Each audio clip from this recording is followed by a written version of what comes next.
Spoilers of the Damned.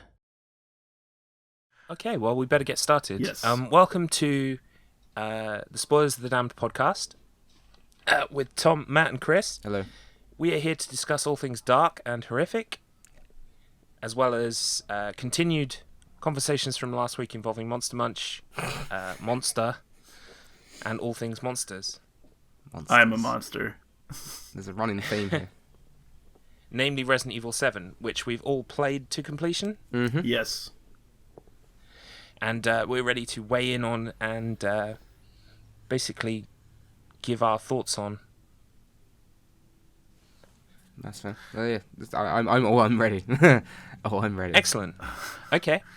Well, I thought we'd just cover things first by talking about what we've been doing since the last podcast. We've basically just been playing Resident Evil, or if there are other things we've been interested in. Resident Evil, to get that taken care of, like that was business. But I also enjoyed it. And then a lot of Final Fantasy XIV, because I'm a thrall to that particular game. I just can't stop it. And That's the online one, right? yeah, one of the two online ones they have. And I think that's basically it, to be honest. Oh, I have a Wii U, and I've been playing classic Wii U games because I've just now got one. So I have an entire library of 5 games to look at. Namely Wonderful 101, and I just started Twilight Princess. So Nice. Oh, nice. Yeah, Yeah. Twilight Princess is probably my second favourite after Majora's Mask, probably. Really? Yeah, well, if not, then it's third behind Ocarina of Time, but Majora's definitely first. wow. Majora's that good, sweet kind of line between childish, happy Zelda and dark, twisted Zelda. Yeah, I it's love it. all happy, and also we're all going to die horribly. Yeah. Oh, good, you brought the couple together. Now the meteor is about to hit.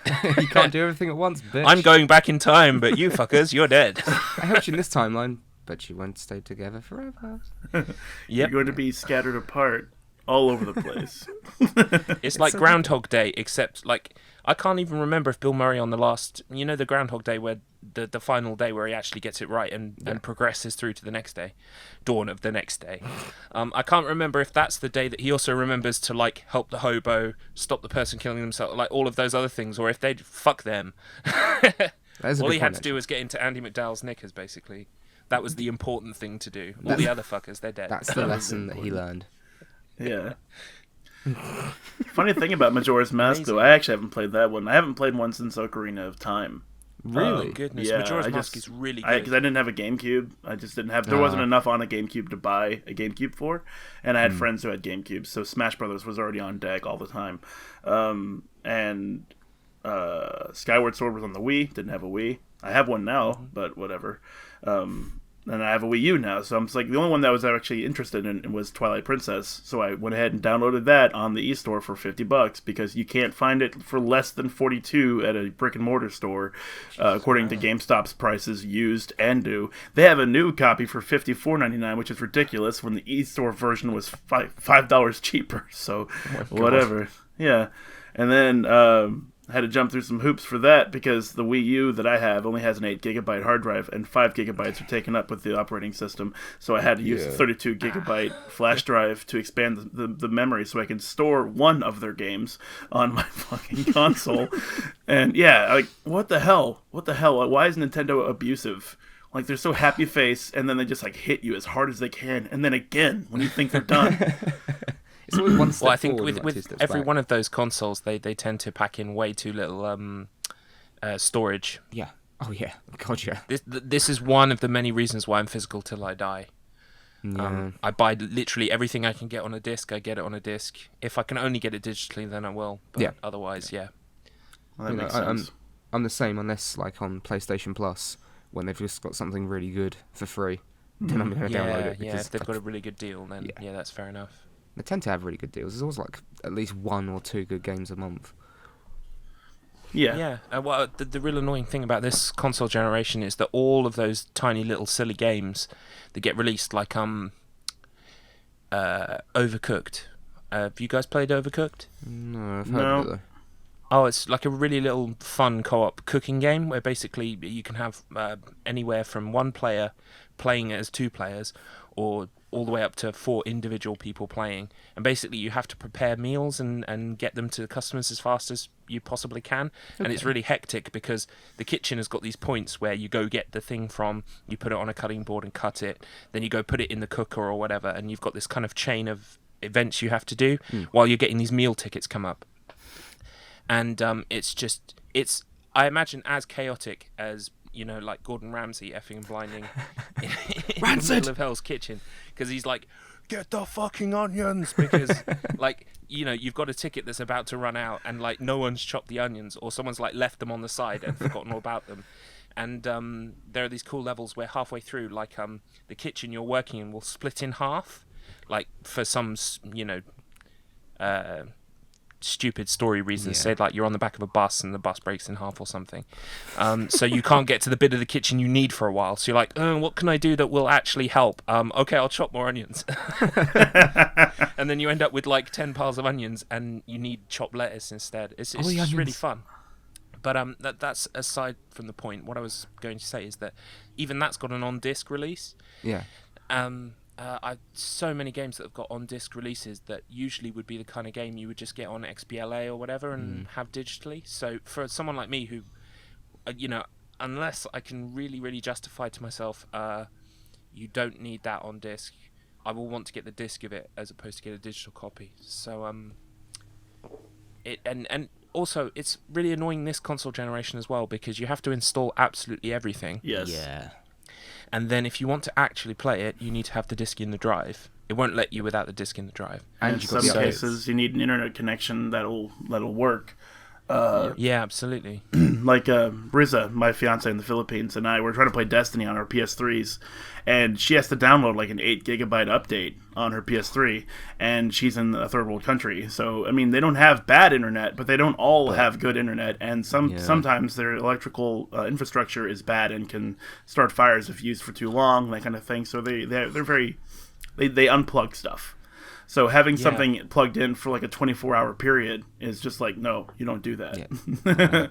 So she's had no luck whatsoever. It's going to sound like a first world problem because it is a first world problem, but I don't ever acknowledge how brilliant the internet is until it's not working. Oh, right. It's annoying. And say on a rainy day, if we have a really rainy day, because I don't have a direct connection to the fibre cable that comes into our village, it's kind of like it hops a little bit across the telephone lines to get to us.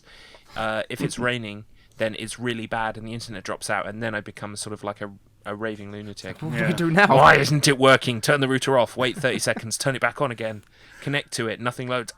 What's going on? Like unplug the cable, hang it over your mouth, try to drain the internet into your mouth. Come to me. Well, yeah, or try and drain some of the rain out of it. Ring it out. Ring it.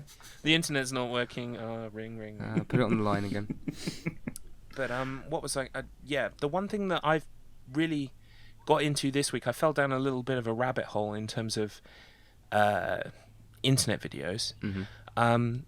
I don't know if you guys have ever heard of this thing called Lasagna Cat. Garfield? Have you heard of Lasagna Cat? Yeah, the Garfield one. No, I mean, Garfield eats lasagna, so that's the only lasagna cat that I know. Oh, right. Well, yeah, basically it's called Lasagna Cat because of Garfield. Almost 10 years ago, there was this YouTube channel called Fatal Farm, and they made a load of they're not Garfield parodies, but they are Garfield parodies. They made this channel called Lasagna Cat, where they take strips of cartoons of Garfield, that were published in newspapers or what have you, and then recreate them with these really bizarre costumes on. What? And special digital effects. Had to Google it. And yeah. Alright, yeah, I need to get on this now.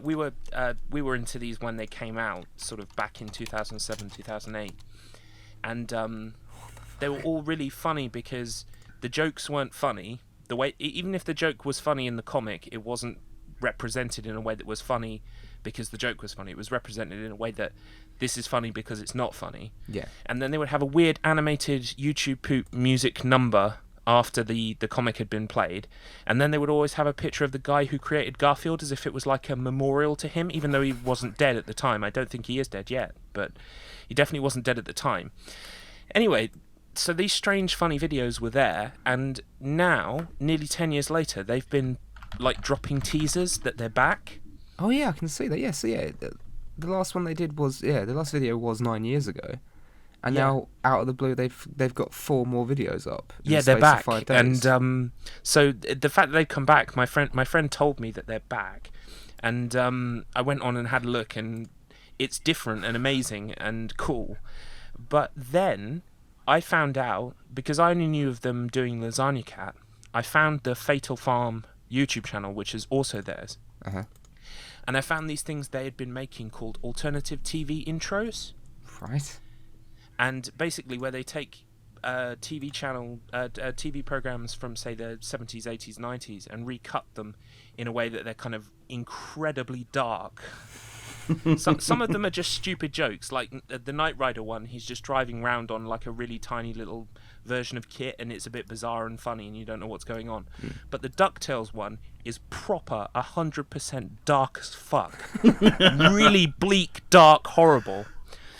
I won't spoil it for you. I will just say to everyone listening to this podcast, if you're into kind of like really dark comedy, then check out the DuckTales alternate TV intro. It's by Fatal Farm, okay? FATALFARM.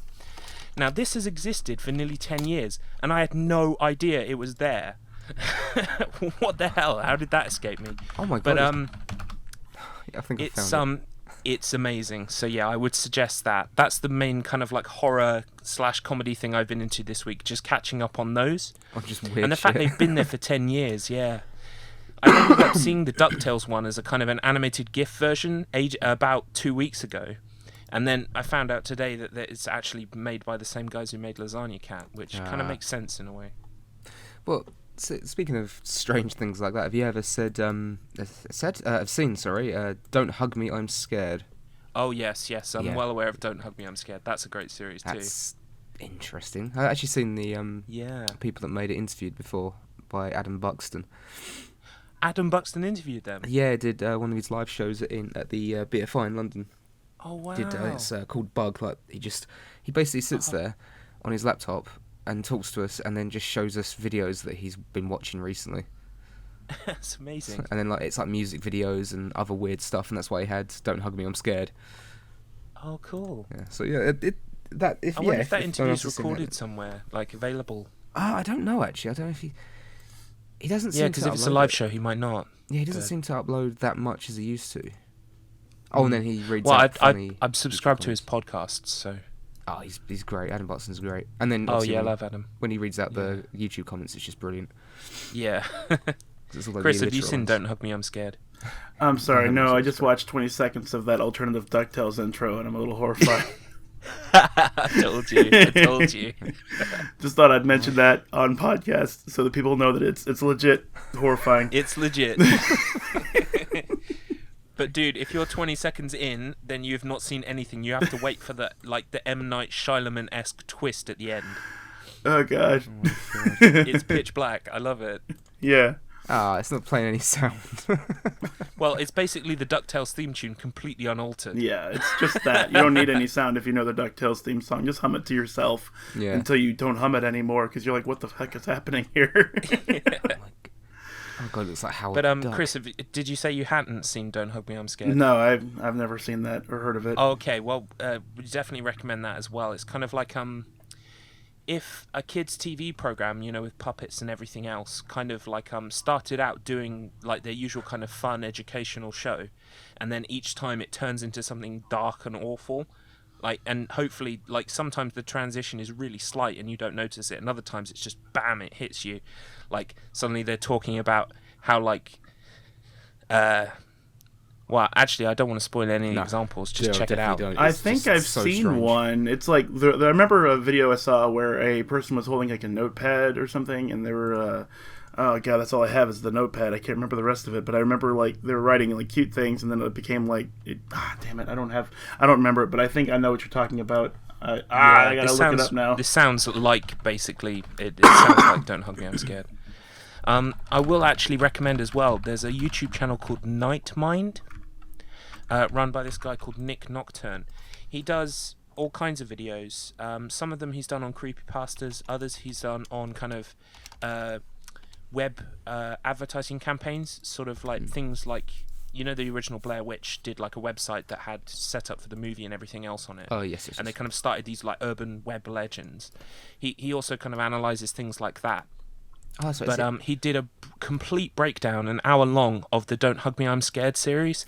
So I would suggest watching "Don't Hug Me, I'm Scared." All however many of them is there, 5 or 6, something like I think that. it's about 6 now. Yeah, watch those and then watch the Nick Nocturne video, because he's even kind of gone to the effort of putting a little puppet version of himself in it and everything, and it's really good. Okay, he breaks down all of these shots where you kind of see things in the background that give away the lore behind the series, or at least, you know, analyze it. It's really good. And just real quick, I did see "Don't Hug Me, I'm Scared," and it was the one with this notepad. I just googled it a little bit, saw some images. Oh, the creative and one, like there's one part episode. where he's like pointing at something, but then like it gets covered by black ink or something. Yeah, And yeah, okay, that's the first one. that's the first one. Okay, that was the beginning. Yeah. Just gets progressively stranger. It does get progressively stranger. And Nick Nocturne's video actually really helped me appreciate the series as well in a different way, because they work on 2 levels. First of all, it is the kind of just the humor and the what the fuck of watching it and seeing it go to shit and going, oh my god, you know, I thought this was a kid's thing, but then it becomes dark. Yeah. And then there's this second level underneath of like an event that happened in the past, and like the father is involved and all this other shit that Nick Nocturne kind of like opened my eyes to, and I was like, wow, it kind of works on this level too. Great stuff. Kind of like a Five Nights at Freddy's sort of depth then. Yeah, kind of. Yeah, kind of. Piecing together things from notes on the walls and that kind of thing. Yeah. Interesting. I didn't expect to encounter these 2 strange things on this podcast, but now the rest of the podcast can also experience these strange things, and maybe we'll always have these strange things to experience. And they've got Yeah, well, us I to definitely thank. like people to check them out, and as well, if people want to get in touch with any weird shit that is legal, obviously, then feel free to, and I'll check it out, because this is the kind of stuff I love. So Crazy. I feel like the odd man out in a way, and like, okay, I do not look up that kind of stuff, but it is fun, you know, all that kind of stuff. But at the same time, it's like, now that you're bringing it to my attention, I'm like, oh man, this is messed up. Like, I'm like the initial viewer, like, this is weird. You guys are weird. Oh, you have no idea. I just like, I draw a line at costumes, you know, for me. I don't know what it is about like masks, and this is sort of related to horror stuff, I guess, but like even as a kid, I didn't like horror makeup or like any kind of makeup. I mean, beauty makeup is fine if you don't notice it, but it like enhances features. But like when I look at somebody, if they're wearing a mask, it just really troubles me. I'm like, I don't know who that person is. Even though I know who that person is, I don't know who that person is. It's sort of a strange way of recognition thing. It's the act of disguise, isn't it? It's the kind of the deception level of it. Yeah. And sort of not knowing what's behind. Yeah, I'd actually like to do an episode. I've been trying to write a video for about a year, based on my own kind of childhood traumas in terms of like TV, video, and games and stuff that I played as a kid that kind of actually have lodged themselves in my head as things I was really scared of. And I would like to kind of extend that out and do an episode of the podcast of that, you know, at some point in the future. That would be fun. Yeah, that'd be cool. Yeah, I'm down with it. Yeah, and actually it's really weird. Matt, you know my friend Jay. Yes. Yeah. Me and Jay went to a gig, and we were driving back from the gig, and he started singing this theme tune to a TV show called You Can Read. Don't know if you guys heard of You Can Read. It's probably very unlikely that you have. No, I've never heard of it. It was these series of VHS tapes in the kind of like late 80s, early 90s that were just designed to make kids learn to read. So you've got all this kind of like archive footage of like buses and trains, and they're like, there's a train, Train, like written on the screen, you know, that kind of thing. Anyway, they did this episode on space, and in it they read this story by a guy called I can't remember the name. Hang on, I'm actually going to have to pause the podcast there because I'm getting a call. 1 second, sorry. Oh, okay. That's fine. So freestyle till he comes back, I guess. Oh yeah, I can freestyle. But, oh, no, Wicca. I'm gonna finish this DuckTales TV intro then. I just I've just looked at it sporadically through, and I've seen the ending, and it's just unbelievably dark. Alright, sorry, I'm in the middle of a podcast. Yeah, you tell him, Tom. That's alright, it's not a problem. Send the boys round. Yeah, use them. Use everything on the second shelf. Alright. More money, more Thank problems. you, bye. Tell him you send the boys round. Okay, sorry guys, I'll edit that out. So I'm sure whatever you said that was charming and funny and witty is just going to go into the recycle bin. No, I just watched the rest of that DuckTales intro. She goes back to Great. yeah, And then it comes up with Sinner, and Sinner. then fucking sells her ass off again. Yeah, that's the twist. And then Sinner comes up, and it's just perfect. Yeah. Okay, so I just googled just while you had that phone call. You can read space, and I think I can see where you're going with this. Yeah, there are two things. First of all, there's this little alien that sings a song about he ran away from his home planet, and it was really awful, and he has to go back, but for now he thinks he'll stay here because he doesn't want to return to his planet. And this thing is made out of, like, I don't know, cobweb and tape and silly string and like a plastic bag filled with rotten bananas. It's like really bizarre looking alien. And he sings this song, and he's bad enough, but he's like the warm-up act to this story called The Horrible Oktar of Ore. Okay. And it's basically, I don't know if you guys must have heard stories like this when you were a kid, where it's basically like there was a dark, dark house, and in the dark, dark house there was a dark, dark cupboard. You know that shit? Yeah, So it's this guy. He lands on a space planet in space. And basically, you know, on the dark, dark planet was a dark, dark space lab or whatever. He goes into it, and basically it's building up until he gets to a corridor, and he goes, and in the corridor was the horrible Oktar of Ore, right? And it's basically like this wall of flesh that looks like some kind of like Lovecraftian horror-filled nightmare. You can probably Google it and get it. I know it's on YouTube. So I'm blowing all of my childhood trauma episode wad here, but fuck it. This horrible Oktar of Ore, even to this day, and I've seen it. I watched it on YouTube maybe, I don't know, a month ago, and saw what it looked like. I still cannot remember what it looks like, and I think that is honestly because I've got some kind of like schism in my head where when I saw it as a child, it scared me so much, and I was terrified of this thing that to this day I can't remember what it looks like. And I literally watched it a month ago, and I can't remember what it looks like, other than the fact that it is a cupboard of flesh. Like, literally, you open this thing, and it's got, like, one eye and a mouth and shit. That's weird. Well, I have a picture of the first alien that I found, and I you see what I mean? I can see why that's bad enough, because he's got, like, these strange buck teeth, and it's these are my teeth.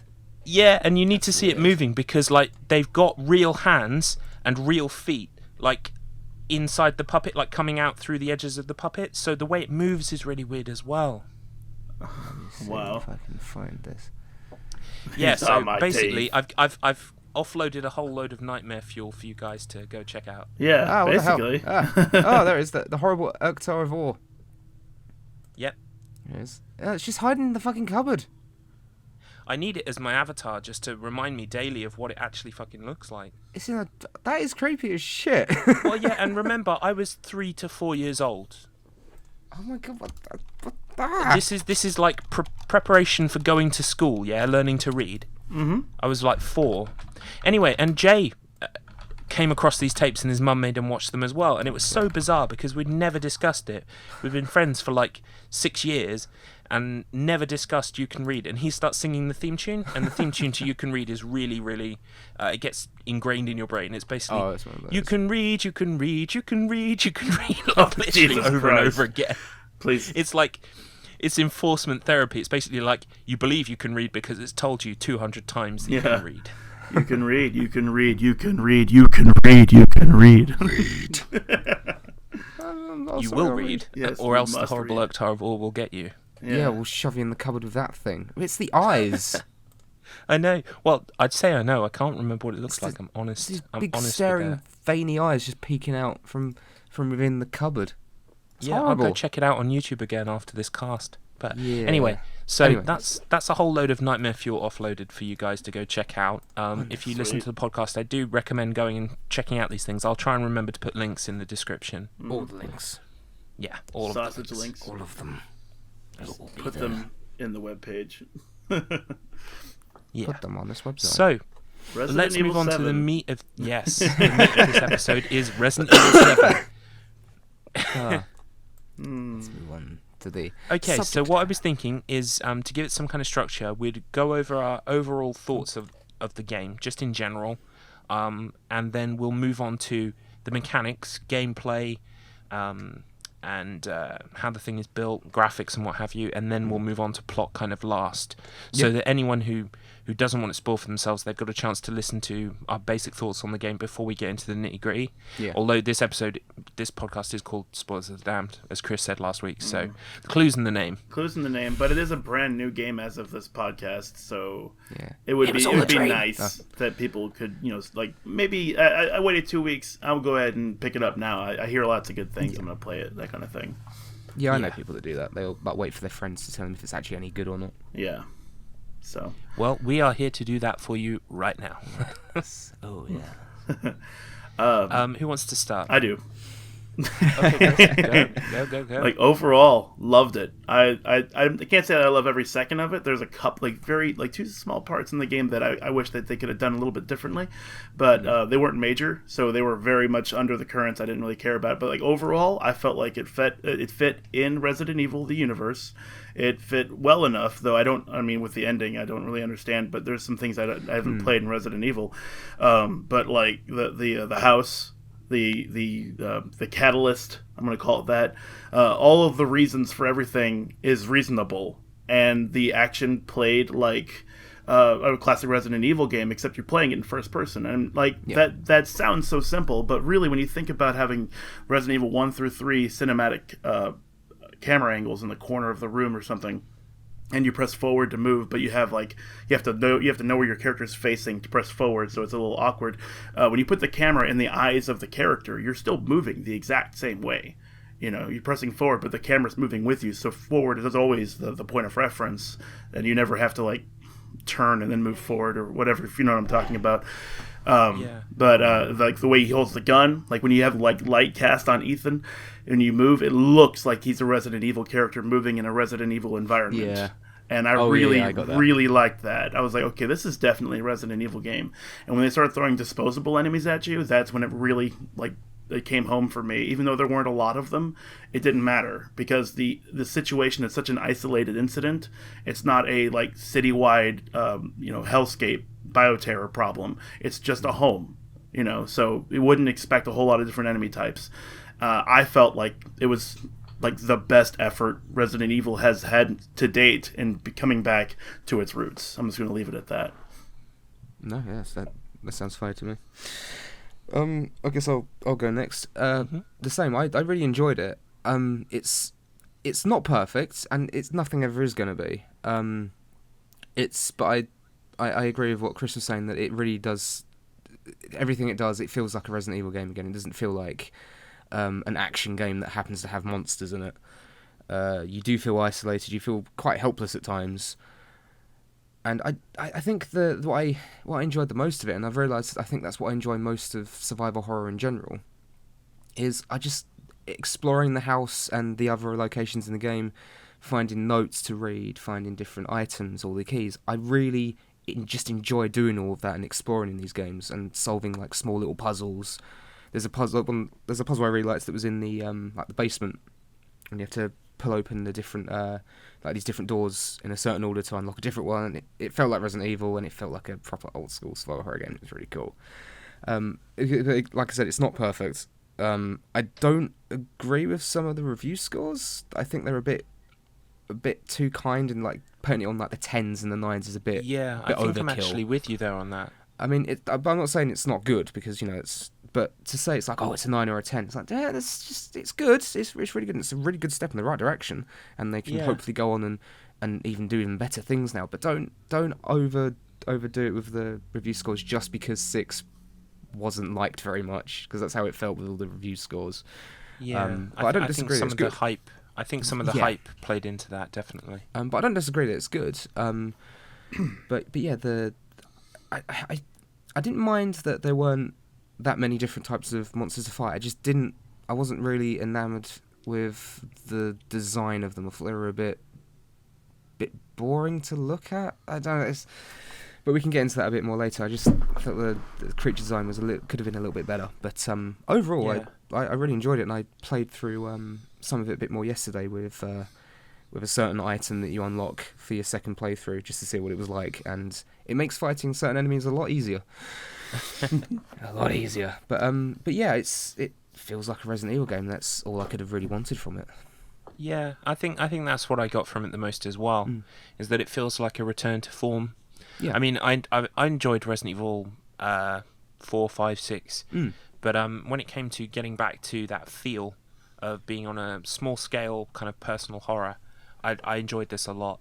Yeah. I think what you were saying, Chris, about the viewpoint as well is quite good, because come to think of it, those kind of camera angles of the rooms and stuff, if you took away the player character from, say, Resident Evil 1, 2 or 3, it could well be a first person view of that room. And so I think that's kind of the fact that they're all the same kind of architecture, and even though the save boxes are different, there's kind of that trope of a save box and everything else kind of just makes it feel very married in that universe and part of the series. So the perspective really is just a minor change, like you said. Yeah.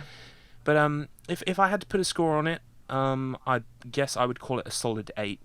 I think you're right, Matt. Some of these 9s and 10s are maybe playing into the hype a bit, and also compensating for the fact that it's very different from Resident Evil 6, so they wanted to kind of push it up there. I mean, I don't have a problem with that, but I reckon someone could play this and have a 10 out of 10 experience. But for me, there were a couple of things that kind of held it back, but it was a very good time. I had great fun with it, and actually, as we get into the sort of the nitty-gritty of it, I think it's a game of two halves for me, and the first half was definitely my favourite half. And I felt like when we got into the second half of the game, although I enjoyed the second half of the game a lot, I felt like it kind of harked back to things like Resident Evil Revelations, which was very good. I enjoyed Revelations, but when you put Revelations next to the first half of Resident Evil 7, I felt like the first half of Resident Evil 7 is a much better game. So I was kind of sad that didn't kind of play out into the second half. But we'll get on to that. Yeah. Well, I mean, the problem with that, though, is taking the first half of Resident Evil 7 just by itself, playing it through the first time, perfect, had a great time. Playing it through a second time, when you're speedrunning it, basically, because that's what's left after you beat the game, otherwise, unless you just, like, really get into the atmosphere and you let yourself get re-invited to the atmosphere again, just like the very beginning of the plantation house, you don't have to do anything in that entire place. You can just run straight upstairs, grab the thing, go downstairs, fireplace, secret door, then save the person. We can do that in like 3 minutes. You wouldn't have to. You wouldn't have to do any of that stuff. So it's like when you take into replay value, the first half of Resident Evil 7 is almost like a speed bump in comparison to the second half, which is where the meat of the game, I think, it actually really is. Yeah, I guess I never thought about it that way. I think maybe that's an argument for games in general to be constructed in a way that relies less on kind of scripted cinematics that are going to be the same every time through. I mean, there are some things in there that are kind of one-offs and things that don't quite happen every time. So, I mean, I was watching some of that footage you uploaded on Facebook, Matt, and Jack managed to chop your leg off, and that never happened for me once in the whole game. So, if I hadn't seen that and it happened the second time through, I would have been freaked the fuck out going, what the hell is this? This didn't happen last time. So, I mean, there are a few little things like that mix it up. But yeah, I do see your point, and that is a valid point, definitely. That's something that horror games can fall into as well, is that if a lot of the scares are scripted, it does mean that when you play it through again, it doesn't feel quite the same. Oh yeah, I would definitely agree with that. Which is, I think, like Chris was saying, the first part of the game with the plantation house, where you just, the very first beginning bit of the game, it's not going to kill you. But I think the rest of the game, because of when you're being stalked, by certain members of the family, that's always going to make it a bit intense, and it kind of reminded me a bit of Alien Isolation in that respect, where you're always being stalked by this thing that can come out of anywhere on the station, so you need to be as quiet as possible. And also I still think that Alien Isolation I've enjoyed like out of all the horror games I played recently, like, I've enjoyed that the most the second time I played it, just because trying to get away from that thing is still fucking terrifying. But I'm going off topic. Yeah, but, I mean that's on my list, definitely, that game. Oh, it's great. Well, So I good. mean, I think it's a quirk of gameplay as well. Is that if you die on a section, you're then going to know where the sort of the safe periods are, and where you are absolutely untouchable, and where things are going to actually cause you harm. So once you've played through a game a certain amount of times, or you died on a section quite a few times, you'll know where you're perfectly safe, and so the atmosphere does kind of break down at that point anyway. Yeah, it really does. And I have to say, since you brought up the safe room, when you get through the hatch and you get to the laundry room, and that's the safe room. It's got the tape player in there and an item box. Any classic Resident Evil player would know that's the safe room. Even Resident Evil 4 had the Stranger, which didn't have an item box, but you had the blue flame. You knew, okay, the blue flame's here. So I'm good here. I'm good. Right. I did not feel safe in the laundry room. I didn't, because this was their house, not mine. I don't know why they wouldn't open the laundry room and just come in. So I was standing there hoping to think, well, maybe they're unaware of the hatch in their own kitchen. Maybe they're unaware of the fact that I'm in this particular room and I have a limited time to save before they start breaking things down. Then I quit feel playing. Like if it had stepped in, I feel like if it had stepped into those safe spaces a bit more and made things happen that you weren't expecting, like kind of pulled that rug out of you, there would have been a lot more kind of moments of terror. That would have devastated me. Even if they just started banging on the door or something so you didn't feel safe, because it just raised a really good point, because when I first got to the hatch, that's when Jack cut my foot off and then fucked with me a bit, gave me a first aid thing. I fused the leg back onto my foot back onto my leg. Ethan took it surprisingly well. Yeah. And then he watched me go through the hatch, and the only place you can go through the hatch is to the laundry room. So that does raise a good point. Or you can just the developers could throw their hands up in the air and go, they're crazy. I don't know. Yeah, I mean, well, I it wrote seems it off. a shame because I wrote it off as basically they have other things to do in the house, and they know you're not going anywhere, and they have fun hunting you and finding you. So I imagine that's why they sort of let it go. Like, he'll come out and we'll smash him when he gets out, or whatever. Jack really. I think Jack says stuff like, I'll get you later. Yeah, he's like, you got nowhere else to go. Yeah, I'm sure he says something along those lines where it's like, I'm going to find you eventually. So yeah, have fun. Have fun. Whereas Marguerite always seemed a bit more pissed off than anything. Yeah.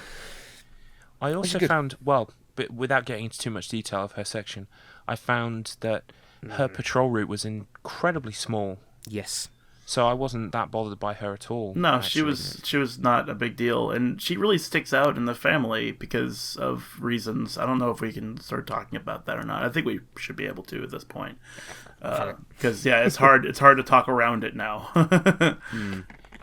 So okay, no, go for it. I mean, what we'll probably do is we'll just cover maybe questions raised by the ending and things like that. We'll push that back, but we'll kind of get into the nitty gritty now of who the family are and what we liked about them and stuff like that. Okay, so like with Margaret, the fact that she was a bug lady of sorts, like she had like this hive in her crotch, which was that was all kinds of skeevy. Yeah, seeing that in motion, it was horrifying, and it never got easy when I was editing my footage for my LP, especially when, like, in slow-mo when I'm editing slices of the frames and putting things together. Just you know, I don't want to look at that. Yeah, you don't want to look at that at all. And like the way she walked and the way she stretched out, but she was like Lucas and Jack were basically the same kind of person. Like in the very beginning during the family dinner, Jack cuts off Lucas's arm and Lucas is like, "Oh no, not again," and then he leaves, and then you assume he just grows it back because he has it later on, or at least maybe he does. You don't really see his hands after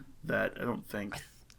Yeah, well, I by the time I decided that to look for it, I haven't played it since then. Yeah. But I'm pretty sure it does grow back. Yeah, he does say not again, so obviously it hadn't happened before. That's the clue. And with Jack, of course, he's the nemesis character from Resident Evil 3 in an old plantation owner's like body, and he just grows back. But Margaret doesn't. Margaret is just a bug, and then she just gets bigger, and then like a spider hive queen thing that you have to fight, and she dies when you kill her. Unlike somebody else, unlike Jack, who's just gets sawed in half and comes back later on, and it's insane.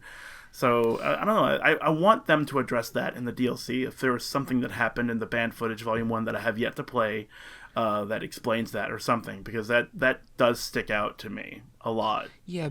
Well, what I've read of the DLC is that. Sorry, Matt. What I've read of the DLC is that they're kind of like independent scenarios, and not all of them will be like canon or what have you. They're more just kind of like fun setups for different kinds of gameplay. Yeah, they're like the different victims that they took to house. It's like the different video tapes that you find. Right. Yeah. So I think that's what the DLC is at the moment. Obviously, there's that other DLC that's free that's coming out in spring, which is interesting. Yes, they're not a hero. Yes, because of who's in it. But we can also talk about that right at the end. But you raised a good point about Margaret, because Jack and Lucas are very similar, and she's just so different than anything else in the game. Right. Because even like Jack, with stuff that happens to him later, he looks like he belongs in with all the different creature designs and all the mold and everything. Whereas with her, she's so just completely distanced from everything else, and it's only like that one little area that there seem to be annoying fucking insects, which I hate with a passion. I would probably say, if I was pushed, that the battle against her was probably where it was a genuine, from the start, a complete upward spike of enjoyment right up to her battle and finishing her battle, and then the game started to taper off for me a little bit. She was. I found her more annoying than anything. I think because. And it's the same problem happened with the original Resident Evil as well. It's because even in first person, you're still quite clunky.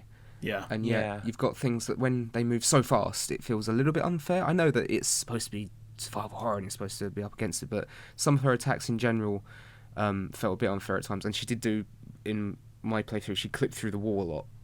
And there was one point where she got stuck on the wall until I shot her in the face with a shotgun, and then she teleported to the other side of the room. Really? Different. Amazing. Yeah, she was just like stuck. She was like trying to crawl on the floor, and I just stood there looking at her. I was like, she'll come out in a minute.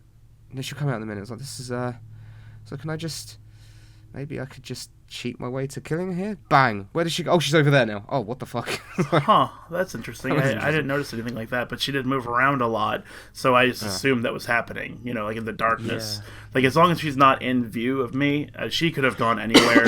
There's lots of holes. I just sort of like let that happen and give them the benefit of the doubt. But if you actually physically saw her clip from one side to the other, then what the fuck's going on? That's insane. But the one thing I didn't like about, and it's the same with horror games like this, they do it because the developers always go, we want you to use this type of weapon for this boss fight. Yeah. I didn't have a lot of inventory space, so I was like, I just picked up a grenade launcher because I went back to the main house and I picked that up. I was like, I'll take this because obviously, there's going to be some kind of fight in the greenhouse. I could tell, so I'll take that. And then there was no ammo. There was like a couple of pistol rounds and some shotgun shells, but everything else was all burner fuel. I was like, yeah, I kind of left that back at the.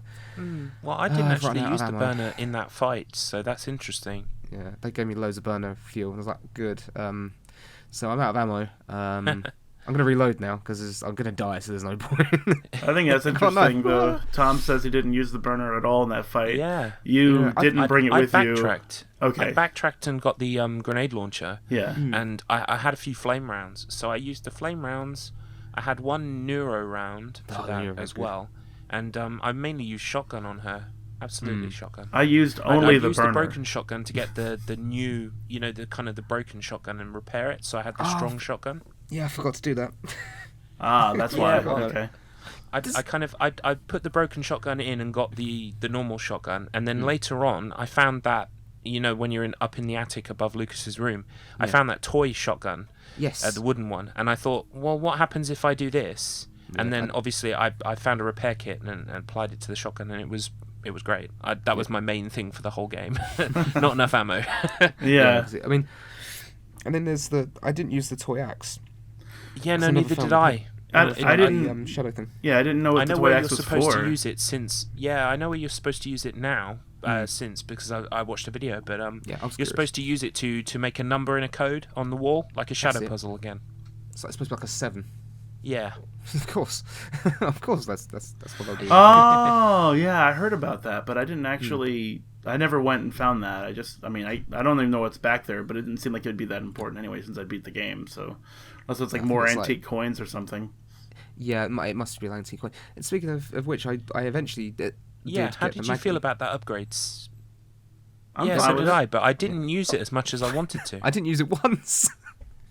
I got it. And Yeah, I just collected ammo for it.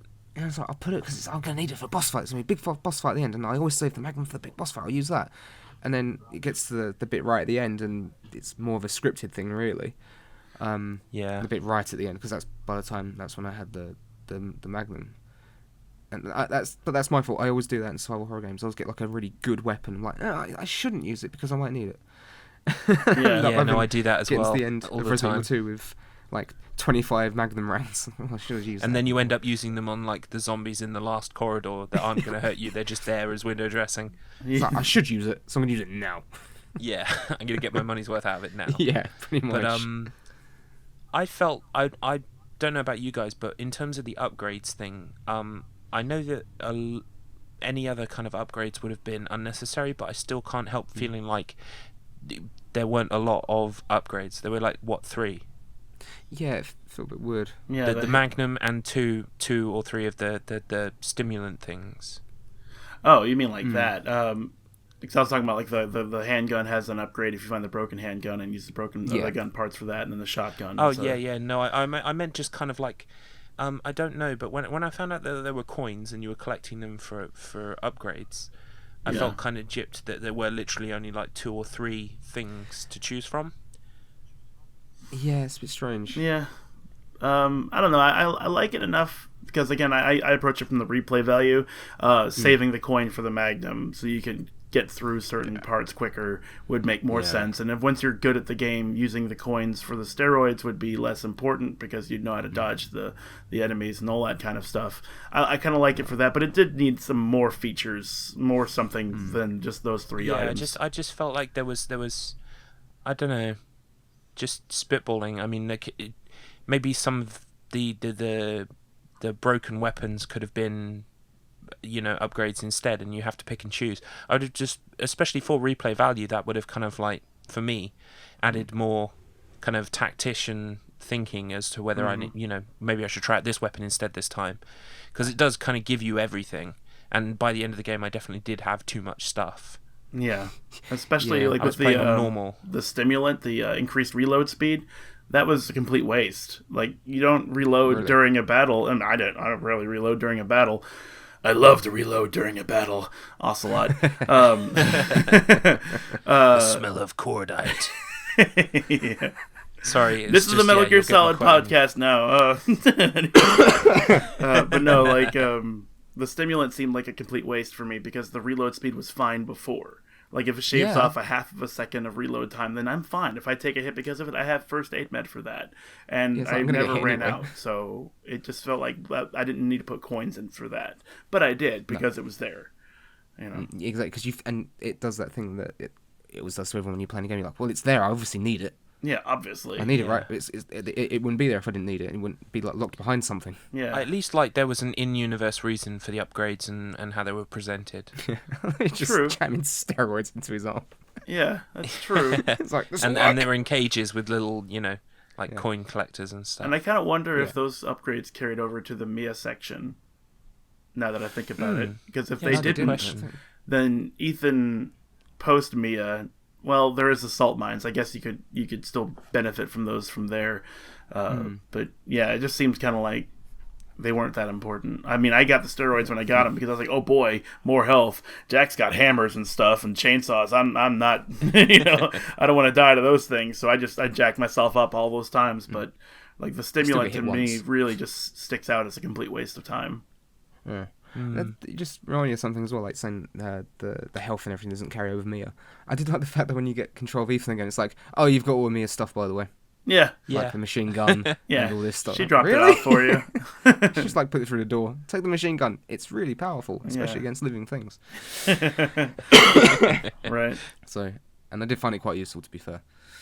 Yeah, I mean, it was once you had the machine gun, you didn't need the handgun. you had hundreds more bullets in the machine gun that affected enemies the same way, even if they didn't have the same damage, but affected the same way than the handgun. So it's like, just put the handgun away. You don't need it anymore. Yeah. Yeah, and I made the special effort to go back and get it once you got into the Mia section in real time as opposed to the past. Yeah. I went back and got that the submachine gun as well. And then the game trolls you. And it's like, hey, there's a big, strong enemy just outside the door now. Have fun. Yeah. Fuck you. There were no strong enemies when you had those explosive mines. They did not matter anymore. Yeah. The game just all of a sudden like, here's some remote mines. Because why not? Why Yeah. would you not have remote mines on a The boat? place I found most useful for those was in the salt mines, and I'm just sitting here thinking Ethan is in this really kind of like unstable mine, and he's like detonating fuck it. explosives everywhere. Better dead than them. That is true. I'm taking you with me. Yeah, that I wasn't a fan of the salt mine section. Yeah, I was ready kind of for the breezed game to through be it. done when the salt mines presented Yeah. themselves. I was like, okay, what? When I was in the boat with Mia, I was like, okay, we're done. We're leaving. This is it. This is how it ends. Okay, cool. And then it's like, nope. And you have like another half of the game to play. But I liked the ship section, all of it. Yeah, I liked that. I was like, okay, cool. I this do is- like the ship section, I just don't love it. I liked it. It felt like Resident Evil, that it was like a new area and whatnot. And I liked that. But yeah, the salt mine, I was just like, salt mine was really weak, and it was just kind of just really generic looking as well. It just stretched And the game on further. There was nothing Yeah. interesting in the salt mines at all. No, You just find, fought like, through it to a get back to the No, house. and there was a Yeah, you find plot exposition dump of like notes and notes and notes and notes of background material to flick through. like, And I mean, I was playing with Kina, so I was reading the whole thing out, and I had a dry throat by the end because there's just so much exposition dumped on you. I was like, wow, God, they remember the notes. Because that's the long section. Like obviously the salt mine we don't, and before when you don't really get any. But yeah, that whole little section was just really strange and felt a bit shoehorned in. Like, well, we didn't do a thing with Lucas, so he was doing stuff, and he for us, whoever we are. Bye now. Bye now. Go and fight two giant fat things Yeah. that are not irritating at all. The one thing I do like about the salt mines, though it could have been just glanced over, is it gives you the reason why the plantation exists, and also how the bakers have their money. Yeah. Oh yeah, no, I definitely like Yeah. all the detail it kind of adds in, and it also shows. I think it kind of gave away that Lucas is being sponsored, isn't he? And that he was given the serum, and so he's not under Evelyn's control. So it filled in a lot of gaps. The problem with it is that it was kind of literally a wall of text. Yeah, and it's like, oh shit, there's got to be a lab area because it's Resident Evil. It's one room. Fuck it, counts.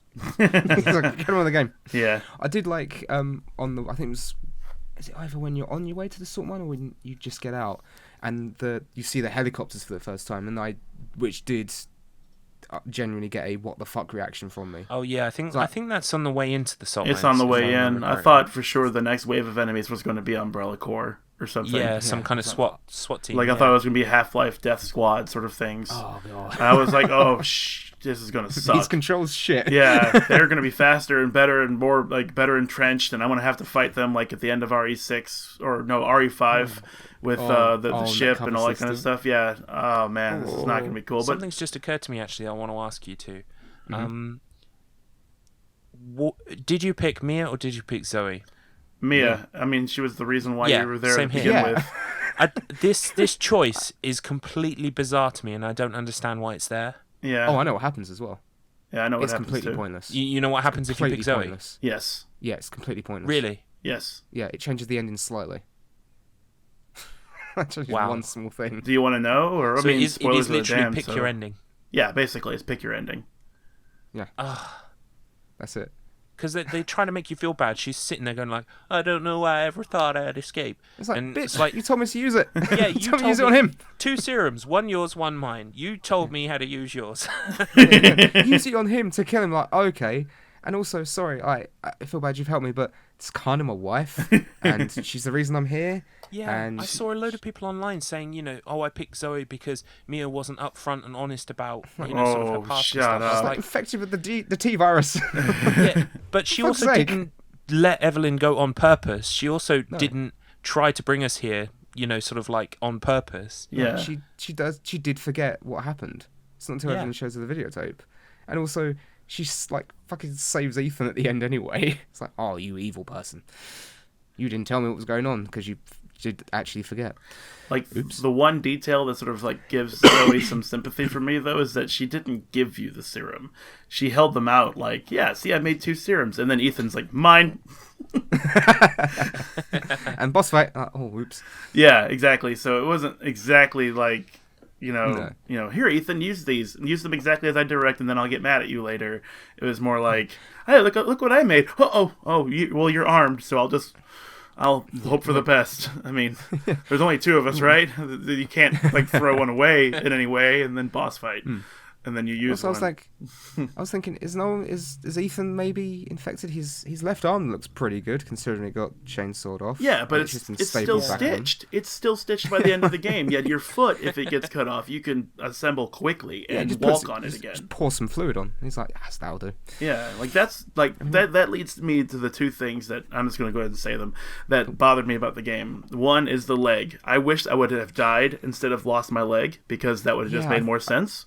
Like it seemed. I would probably extend that to the hand as well. To be honest, I mean, I know it's a bit more believable because it's stapled up and it's it's like that the whole game. But the whole losing of limbs and growing them back really quickly or sticking them back on felt a tiny bit silly. But it's Resident Evil. Yeah, it is a bit. Yeah, it's really sick. Like, is that anything to do with the virus? Is he infected? Is he not? Yeah, we don't know. He is, but then he's not. And yeah, it's. But I mean, obviously, Margaret was assisting him with his arm before dinner, and she probably allowed whatever infection to infect him.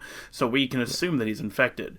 But what matters from that? We can't see yet because the DLC hasn't been released. So hopefully, either like Ethan becomes like the end all be all bad guy, and you have to fight him, or something interesting. But we don't know yet. So, but I did not like losing my leg. I would rather have died. I don't mind the left arm part so much because that's a plot thing. But losing my leg really bothered me. Yeah, no, I agree with you about the leg. Yeah. The second thing, really quick though. Sorry, the second thing that really bothered me. Really bothered me was the first fight with Jack in the garage with the car. Okay, now I died the first time because I tried to knife him while he was in the driver's seat of the car doing donuts in the garage. That's fine. I did not mind the death because obviously I was like, okay, I need to figure out a way to do this better. And this establishes how his boss fights go. There's always something in the room to even the odds. So the second time I fought him, I was like, well, he used the car, and I know there was something on the bench to pick up. So, but I didn't look at what it was. I was running for my life and shooting him in the face, thinking that would be it, and then I would explore the room later. So I ran to the bench the second time after getting the gun, and I was like, car keys. Oh, well, I'll just put these in my pocket. Then he can't possibly start the engine. And I continued shooting him until he got into the car anyway, started the engine with magic powers, and ran me over again. Really? He managed to start it without the keys? Yeah, great. That really bothered me. So the third time I got the key, and I just went straight for the car, and I started hitting him with the car, and that was satisfying, but I was like, did he have a screwdriver or something? Did he just jam it in the steering column and just make it work? Because I haven't gotten back there and like watched his hand at work, but I have a feeling that nothing will change. No, because I did the same thing. I picked up my first playthrough. I picked up the car keys and was like, oh, car keys. Oh, I'll probably have to use these in a bit because I'm kind of in the middle of something at the moment. Didn't think of getting in the car. And then he just tore the roof off and started the car. And then that whole fight really was one of the first things that kind of took me out of the game because it had this really cool atmosphere. And then you just got this crazed hillbilly doing donuts in the garage, laughing. I was like, This is goofy as shit. Like, this isn't scary at all. Yeah. I mean, I like what he does when he gets set on fire and then he basically says, "You want to see some cool shit?" and blows his brains out. I'm gonna show you something really wonderful. Cool. Boom. Yeah, that was awesome. Although when he did that, I didn't have any bullets left. So like, again, it's like, Magic Jack. Yeah. Maybe he had one and he just loaded it while you weren't watching and he just fucking did it. Teeth. A corner of my teeth. But it was satisfying my second playthrough that I'm doing at the moment in between playing Yakuza 0, where just getting in the car and ramming him into the wall. That was satisfying. Mm-hmm. Like I wanted to get in the passenger seat. I only fought him twice. The first time I died, and the second time I managed to get the keys and get in the car. So I didn't even know that he could get in the car and start driving around until I saw it on YouTube. Yeah, it's so strange because again, like the atmosphere is so good up until that point, and then it's just whoa, wacky and zany. What are we doing? Yeah, we don't know what we're doing. Yeah, how many of us course, noticed there's a second battle with him. How many of us noticed that it was actually Ethan's car? Oh yeah, I know. Oh, I had no idea. No, you've just said that and it clicked in my head. Of course it is. Yeah, of course It it's tears the his roof off. car. I'm like, dude, that's my car. Right, like it's the same color and same interior. I was just like, well, I guess they just use the same model because why not? You would save resources in the game construction. I discarded it. Not until like the third time through, I was like, wait, that's probably Ethan's car. Yeah, no, it makes total sense. Yeah. When like the fight stopped, and I was just looking at my car, because I thought, oh, maybe I can use the keys on the bonnet or something to maybe there's light in there, and I couldn't. And then I just stood there and just realised that's my car. You dick! How am I going to get out now? And I like the car being there because that's, to me, that's how Jack gets seen by the police, and why there's an investigator or like a single officer, checking in on what happened there. Because he may not have seen Jack, like, I don't know, do something suspicious in the car that made it look like it obviously wasn't his, and then just followed him home. Because it's like such a backwater place. You wouldn't have a patrol car just go out there, you know. But to me, it's like that's why the cop showed up. So in my headcanon, that made it work. So yeah. No, that makes sense. But, I think Jack's, out of all the enemies in the game, I think Jack's probably my favourite because, again, like you were saying, he's like Nemesis, but just in, I think as a character as well, I appreciate him really well as a character because when they drop that truth bomb on you, that he's not a bad person at all. That was great. That was great. I wasn't expecting it at all. It just came completely out of left field for me. Yeah. So and I'm not actually entirely sure how it happens, other than strange, like cluster mind, Evelyn magic sequence, in terms of how it's explained to you. But I'll let that go because I like how it's explained to you.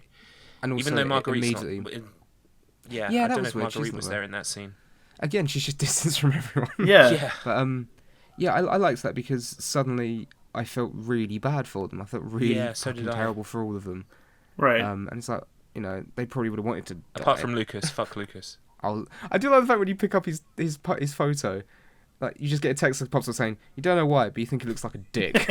Yeah. You think he's probably an asshole. Yeah, probably not. Like, okay, Ethan. Now, what's fun is that I picked up that picture while being chased by Jack. So I just like terror restriction running. I'm like, what is this? I'll pick it up, see if it's a gun or something. And I don't even know what the arrow is on. And it's a picture of this asshole. I'm like, this guy looks like he's an asshole. Probably gotta go.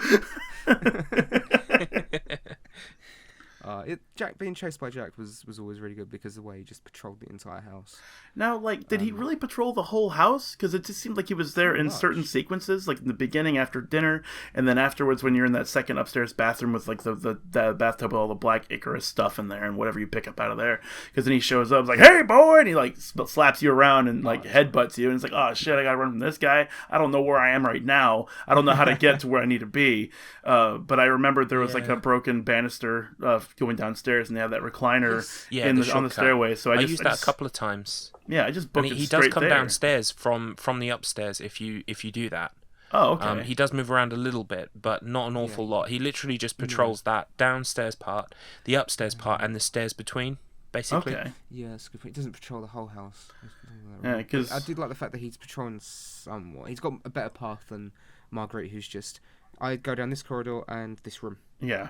Yeah. And then like I'd run past her out into the outside, and she's like, "Damn it, can't follow him now." Yeah, I'd run past her all the time because I knew that she wouldn't be able to follow me. With Jack, however, I knew that he would unless I went into the laundry room or I went outside, basically. Yeah. And this was before I'd unlocked outside. Yeah, he'd hit you with his murder killer.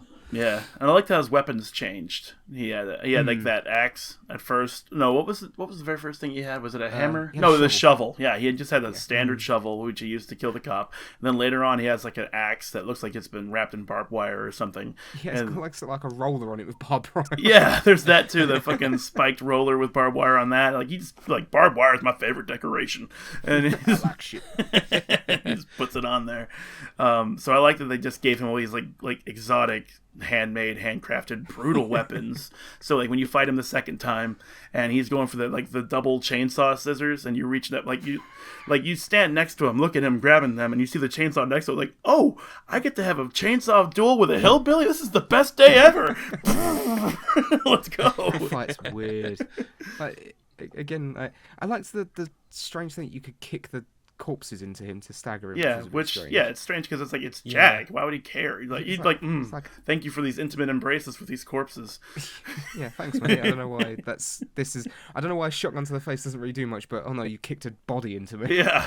Did you guys ever bother to try and take him down outside of those scripted boss events? I did. Yep. It's recorded on my LP. I just shot him in the face like 7 or 8 times, and he starts going, and he hits the floor. When I found the Mia tape, I wanted to watch the Mia tape, but that in that room where the tape player is upstairs, he just kept coming. So I shot him until he was down, and then watched the tape, and then he was immediately back up and running around. So I thought, there is no point trying to waste bullets on him. Right. I wish I kind of learned that sooner. And if you play on Madhouse difficulty, he stays down for like 5 seconds or something. He's indomitable. He's much faster than you can run on Madhouse. Oh man. So don't they change like the item locations in that as well? They rearrange that in locations, and then they give you cassette tapes to record your save data with, like ink ribbons. So that's cool. Yeah, like all of those things start to make it more of a classic Resident Evil style game. But honestly, I was so satisfied with the normal difficulty. I'm not really that interested in Madhouse. No, I'll be doing Madhouse next. I like the concept of it. Like, there's more coins as well, I think. Yeah, there's more coins, and you need the coins to get the keys. Oh, that's awesome. Fucking hell. Yeah, so you have to have a route in the house that gives you the coins, the ones you need, so you can get the key, and then you use the key to unlock more of the game, so you can finish the game. That's brutal. Yeah, it is pretty brutal. And of course, everything does a lot more damage to you and all that kind of stuff. Yeah. So you really have to be on your guard. Oh, that's the one thing I wish that wasn't in this game was blocking. Like, I didn't like blocking. I didn't like thinking that I had to use the block button. I didn't use it at first. Yeah. I'm not really a big fan of block buttons. I just kind of tend to get in there and wade in and just start brute forcing my way through. But I had to learn to block in this game. Yeah, it was weird, like, especially when I was fighting like the mold, like out of everything. It's like they've got like big claws and they're quite strong. Why is sticking my arms up in the air going to make any difference? That's just going to make things worse. Surely they're going to impale my arms. Yeah. With the molded, were you guys taking it one by one, or were you kind of running in and running out? Because that fucking boiler room. Yeah, dude, that boiler room messed me up once. And I liked how when you walk into the boiler room for the very first time, there's a molded just to your left. Like, if you reached your arm out, you could touch him. And he's already looking at you as you walk in. He's like, oh, hey, buddy. Well, I ran out of ammo at that point. I can't remember, for whatever reason, I'd run out of ammo. And I blew both of his arms off. I was like, oh, this will do. So I just got the knife out and just did a couple of hits. He'd try and headbutt me. Move back. A couple of hits again. And did it for about a minute. A minute to kill him with the knife. I think after I've a while something. I started aiming for their heads all the time. Yeah, that's what I did. And maybe that's what I did too by accident. But there was actually a spot. There's 2 spots on the ship because you're playing as Mia. You have the knife, and there's this one spot. I walk into the mess hall, and you have that one molded like fall off from the ceiling and into the floor. And I was like, oh crap! All I have is a knife. So I just run around him and I just start like slashing at him. And it was awesome because he kept moving towards the door. And then I got him out of the door and just slammed the door in his face. Like, get out of here! Yeah, I felt really good about that. Like, awesome, that was cool. And the second time though, there was another molded situation where I had to use a knife to kill him, but I only hit him in the back like 3 or 4 times and he died. Now I don't know if he was like a weak molded, because there are different strengths, not just like sizes, but like the ones with the claw arms are actually stronger molded. Or if back attacks deal more damage. I can't tell which. Maybe. I haven't experimented Maybe with the fact that he couldn't see you or whatever. Yeah. Yeah, like I could dig it in there or something. Like, going back to the molded, I'm glad they're in the game because it gives you other things to fight apart from the bakers. But I did find them 9 times out of 10 to be unbearably annoying. Especially the four-legged ones. Oh yeah. Yeah. My The favorite. liquor ones, like they were Yeah. like liquors basically. My favorite situation I had with one of those was when I was playing as Mia. And you only have to. It's to get to I think it's the first floor, or not the basement floor. It's the first one. You have to like climb. You're in the elevator. And you have to like squeeze out from under. Yeah. I did that. Turned to the right. Didn't see the one to my left, and it killed me in one hit. Oh I wow. couldn't even see it. It's like, oh great, okay, that's great. And then I turned left, and it wasn't even there the second time. Yeah, they do have a sort of a random pattern that they walk. Not random, but a patrol pattern. I don't. It's weird because you had a different experience than I did, Matt. But I had like no problem with them whatsoever. For some reason, if I saw them, I got lucky and headshot them. Or there was this one instance where it leapt at me and I got him in the crotch with the handgun, and that seemed to stop him, which was nice. Him or her, I mean, they're just people, right? So I thought that was pretty great. I was like, "Fuck yeah, ball shot!" Oh, I felt like Chris Redfield or something. And Well, 9 times out of 10 with them, it was always headshots for me. Like, yeah, I've got a shotgun. I don't like you things, so you need to go away now. yeah, exactly. Bang, there goes your head. Go away. But then in like the ship situation, it was just really easy to put a bomb down and then just like wait for them to see you, or just like shoot them once, like hey, and they run after you, then blow them up. So, like I never had a problem with them whatsoever. I felt like they were just like ill used. But in your experience, like they did get the drop on you a couple of times because it's just the random number generator action in play. So I think that's kind of interesting how we just had like completely different experiences with those. Just thinking about it as well. In terms of the brightness, because I know that it's when you start the game, it says, "Oh, make sure that you can't see the object on the Bullshit. left-hand side of the screen." Where it Yeah, was. jack that I up. did do that, Oh, but then I got partway through the game and I changed it because it was getting to the point where I couldn't actually see anything. yeah. Oh, okay. Well, I'm in every instance that happens, I will always put it higher than that. Yeah, And I don't feel, on the whole, that it usually destroys the atmosphere for me. But Not at all. It's because, in terms of eyesight and stuff, I wear glasses, so I don't want to be squinting the whole time trying to work out what the fuck is happening in the dark. So I flip it up every time. what would have helped? What would have helped that as well is if there was a manual way to turn your flashlight off and on Yes. Yeah. instead of just Ethan doing it when he feels like it. Yeah, because That could have R3 been a was useful mechanic mapped as so you well could do in that. terms of avoiding monsters. Yeah, like Silent Hill. Like Silent Hill. Exactly, like turning the flashlight and the radio off. Yeah, so you can just try and walk around them Man. or sprint around them in my case because you're going. "Ah, Yeah. I want to get to So, the next room, I'm scared." but I think at this point we've talked a lot about the game, and I think we can talk about the plot if someone wants to, like. Yeah, well, we can sort of encompass the plot and the ending as well, and the questions raised. Yeah, because I mean, obviously, once Not a Hero comes out, we're going to hopefully have a bit more light shed on the post game yeah, in terms of what it means. I would hope so because like I overall, like I said, I really liked how the story worked. We're in a universe where there are corporations that make biological weapons of terror, and Evelyn is. Like, you could see her in a catalog, like flipping through. Oh, E001, Evelyn. Yeah. Oh, mind control. Mold. Yeah, like working with mold. I mean, mold's easy to clean up. You just burn it all, so it's not like an airborne virus where like you can't breathe it and then everyone dies. You can just go in there and clean up after Evelyn is done, and then she just gets old and dies on her own, basically. Yeah. It sounds like a good. I like the goodbye. fact. I like the fact as well in the Resident Evil series that they've kind of at least refined these weapons as well, and the first attempts, Raccoon City and things were kind of blunders that sort of broke out, and then I guess Resident Evil 5 was kind of like a large part of a country. Resident Evil 6 was multiple country outbreak, so I'm guessing that since then they've kind of cleaned it up a bit. Yeah, I mean that's. Well, they snaked her. They solid snaked her. Where it's like, well, she's only going to live for a certain amount of time, just so she can't take over the world. Right. In case she gets. Yeah. Yeah, How did you guys feel about the reveal that Grandma was Evelyn? Man, yeah, I loved it because like she was so useless. She was creepy, but she was like how did she get to where she was?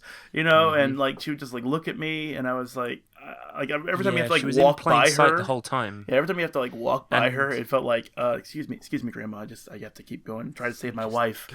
Just stay there and don't fucking scare me anymore. There's that time creepier- where creepiest moments you're with her. going up and down to the basement, and you know that there's a save room right next to the basement door. Yeah, She was in that corridor, and I swear she was singing as well. She was singing the theme tune. she absolutely was. Yeah, which I love that song, by the way. That song is great. It's Mhm. great tonally for this game. It's like, you can stop singing now. Stop creeping me out. Yeah, and I mean, You can walk. obviously, I know you can. obviously, I tried to kill her, and it won't let you. And Yeah. I thought, what's going on with that? And the fact that no one had actually kind of like mentioned her or referred to her at all. Mhm. But, Like, even at I dinner. didn't put two and two They together don't that she acknowledge was her. the thing, the They actual never acknowledge her bioweapon. once. None of the family ever acknowledge her. They never, No. they don't call her grandma or anything. And they do throw you a curveball because one of the rooms you go into is grandma's room. Yeah.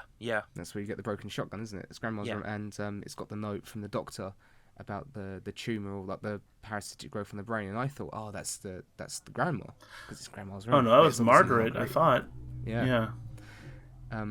But actually, that reminds me when I was doing that, Jack decided he was going to come and join me, and I panicked, shot him in the Yeah. face. and That then was just what was ran out. really annoying me about her room is I wanted to go through it, and Jack was just there the whole time. But once I got, I think it was it the Scorpion key or maybe the I can't remember what key it was or which part of the Raven door. key, I But think so. once he cleared off, I went back and finally could take my time and read everything and look at everything. But I yeah, love the Sorry, reveals. go but ahead. The reveal was just handled really Yeah. well because you read it. And the fact that you. it's You're the one that since figures it out. since playing through the start as well, you get a picture of her with E0001 written on it. Yep. Yeah. It's in the So basement, isn't it? Yeah, of the plantation house. Like, I really like It's that right there because at the it beginning. felt like there was someone taking surveillance of what's going on in this place. And, obviously at the end of the game, when you have, like, the helicopters drop off and they clean the area out, there was, and you also have the radio before the salt mines talking about, like, people coming in and taking this thing, out or whatever. Like, you get the sense that Umbrella is trying to contain and control the situation, but, it doesn't... It's just not on the ball with it yet, and who knows what their economic situation is right now. But seeing that picture made me think, oh, what the hell, E001, whatever, and then just moving on. But when you see it again, it's like, oh shit, It's there all along. this was there all Staring you right in along. the face. Yeah, I love it Yeah, when they do I love that that. stuff. And it's good because it's not a cutscene reveal when you realise it's. I mean, unless you don't read the note, then you figure out you get the cutscene at the end when the serum doesn't really work. But yeah, it's the fact that if you read that note, it's so brilliantly done because you're reading it and then something just clicks in your brain. And I was sitting there and went, "Holy shit, it's Grandma!" Yeah. Like that note I think my you're God, referring it's to grandma. is like the notes from the Umbrella Labs. They're like, well, she's gotten white hair. It's kind of weird that she's getting old or something so quickly. And I was just like, holy shit! that's why she's here in the game. That's why she didn't do anything, you bitch. Yeah. As I saw someone who on the Resident Evil 7 subreddit posted a photo. They said they'd gone back to the house like further in the game. Obviously, must have been before the point where you can't go back. And they went into that crawl space underneath near the laundry room, and she was down there. I've seen a picture of her down there in that crawl space. Yeah. What? Imagine how fucking terrifying that would be. Oh, that's creepy as shit. And Yeah. the crawls. Oh, you mean? Oh, wow. Into the laundry room. Are you serious? Like under the hatch? Yeah, she gets down there at one point. Yeah, definitely. I've seen a picture of it. It can happen. Shit. I don't know That when would in have the fucked game me it went up. back to it. Oh, that would have fucked me Yeah, up. I would have just completely shat myself. See, like, She's creepy as hell anyway. Anyway, I really like that they used her that way. Like, because when you see the intro to the game, like if you let the game run instead of hitting like new game immediately, you get that cool song, and then it shows Grandma at the end Yeah, I of the love the video, song. and it pans out with like lightning and all that kind of stuff around the plantation house. And I just assumed that eventually she'd just become a big monster, and then you have to fight her as well. Not that she was Evelyn, but that she would just be a separate monster. But then they just didn't use her that way, and she looked so frail and weak and like unable to do anything. But she's directly in your path, and you actually have to be like, "Excuse me, Grandma. Excuse me. I have to go through here and save my wife, you know. Or like that room before you move the bed and go down and mess with Lucas. I think it's what happens down there. But anyway, she's in that room in the corner. She's actually not in your way, but there's like several ammo drops like just next to her. So you have to be like, pardon me, Grandma. Yeah, I have to get these shells. Excuse me, you know. I'm just going to jab myself with these steroids just to... Just go to sleep. Dream. Sweet dreams, Grandma. Sweet dreams. That was a lot of fun. I think they used her like to optimal effect, and that's part of one of the reasons why this game is good, in my opinion. Like good and replayable and totally recommendable to anyone. I mean, besides the Jack Baker getting in your car and being able to turn it on for no reason, and besides the block buttons and whatever. I mean, the game is whatever rough edges it has are easily like avoided, and once you're aware of them, and they're not a big deal anymore, and you just play the game and have fun. It's absolutely. It's just it is a lot of fun. Yeah, it's got problems, but you know, it's such a strong step in the right direction. Yeah, it's like a pure grade A step in the right direction. I can't wait for an 8 or more DLC or whatever they're going to do after this. Yeah, the only thing that worried me about the promise of the free DLC with that specific character, which I'm sure we can talk about, but is that I hope that the DLC isn't just like pure full on action. Like there's still some creepy stuff. I don't know because they clean it up. Well, as long as there's something. While I was playing the game, the whole thing I was thinking is, if you took these molded out and put some zombies in, like whether they're fast zombies, slow zombies, just seeing zombies up in your grill like that, I thought I'd really hope that 8 takes this and runs with it. Yeah. Not to the point where, you know, you're jetting around the world kicking monsters in the face, running up the side of a castle, kind of Resident Evil 6. But take the blueprint you've got here and apply it to maybe a slightly, you know, maybe like a small town or something with a couple of buildings. And give me some zombies. I want zombies again. And the mold were the closest thing we were going to get to zombies this time. But I agree. Even if there were just some people who were like half molded or, you know, 3/4 molded. And I wanted the cop. Like the cop. Yeah, exactly. Like I wanted to say, like instead of like when you mentioned, Matt, earlier about the way the mold were designed was kind of boring or something. If they were half molded, like if they were still half people, that would have been superb. Especially because there's names of people in this place, of people who have been kidnapped and turned into monsters or killed. Yeah. You know, being able to see them would have been fantastic. There's that list at the start of the game where it's got a list of people and they're like turned dead or, you know, what have you. Yeah. I read that list and I thought, I saw that some people had turned on it. So I thought, okay, maybe there are so many people in this game who have turned and they're going to be the turned people we fight. So I counted them. And then later on, I realized we'd gone way past that count. And then obviously I found out that you can turn that piece of paper around and there are a load more on the back. But even then, you fight more molded than are on that list. I thought it would have been really good if the molded were maybe a bit harder and less frequent. And they actually corresponded to those people on the list. I think that's a missed opportunity there. I'm so glad that you did that because I wanted to do that myself, but I didn't take the time to. And knowing that there's more molded than are on that list is kind of... And there are people on that list. Yeah, that sucks. Did we all figure out what that L stood for? Lucas. Yes. Lucas, I think, yeah. Yes. That's what I thought it meant, you know, like either it was some special kind of mutation or that he'd been left or something like that. But yeah, once I got to the Happy Birthday Clancy sequence, oh, bless Clancy, I feel really bad for him. Yeah. I wish we could have seen what happened to the presenter as well because he was such a chicken shit. I went to see something horrible happen. I think Peter, basically his fate was revealed in that VR demo. People calling it the kitchen demo. Yeah, he gets stabbed in the back and impaled right in front of Clancy as Clancy's trying to get out of the chair. Nice. I think that's what happened, right? Yeah. Okay. But who was the woman that did that, though? Now that we know that the demo kind of is canon, right? Because we have Clancy appearing in the main game. The woman who killed them, I don't think that was Margaret. And I was thinking maybe it was Mia, but I haven't gone back to check. It could be, or I mean, it could be. I haven't.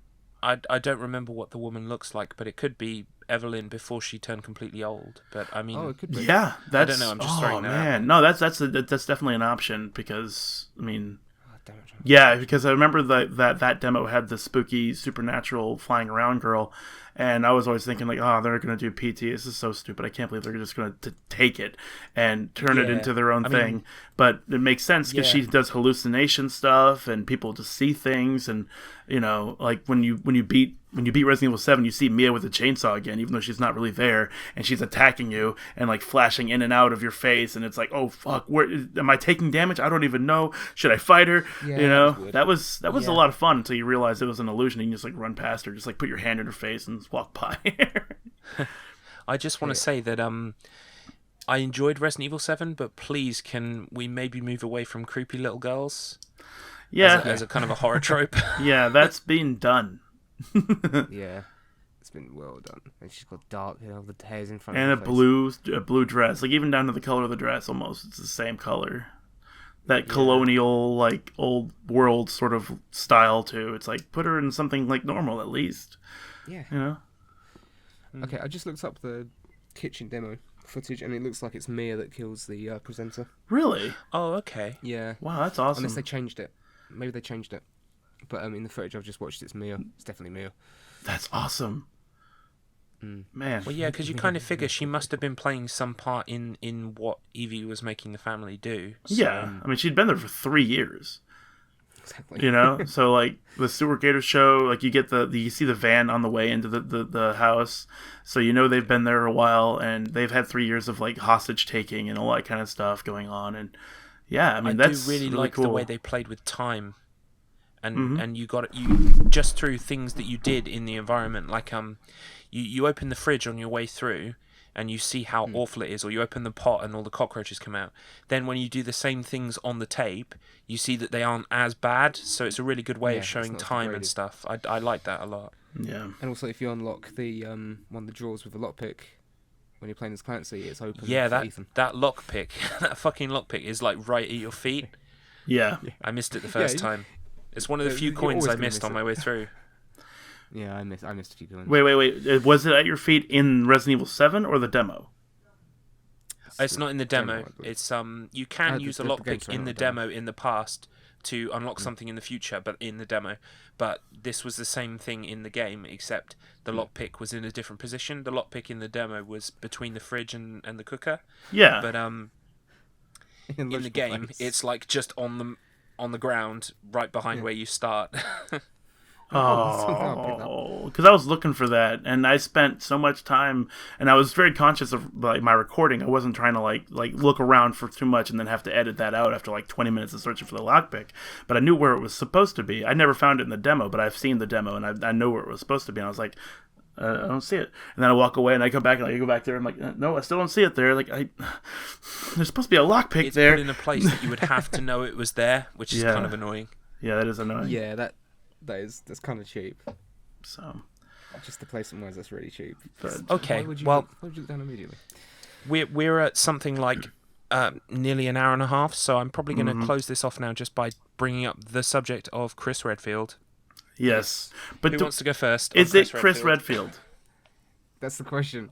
A lot of people think it's Hunk, but I don't. I mean, they've never shown Hunk's face. They never have, yeah. And the way he responds to you, it's like, I'm glad you're alive. The name's Redfield.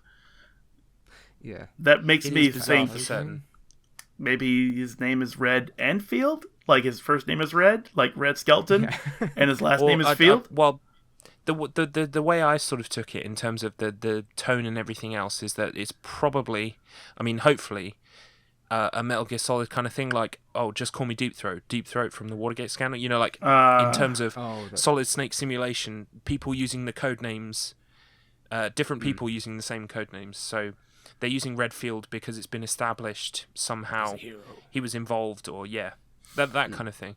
And that could be ways I'm not a hero.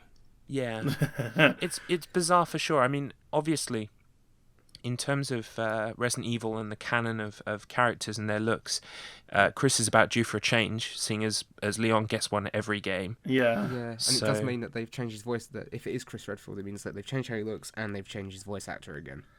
So there's that. Yeah. Yeah. Although I read that apparently the voice actor in the Japanese is the same voice actor for Chris Redfield as has been in previous games. Yeah.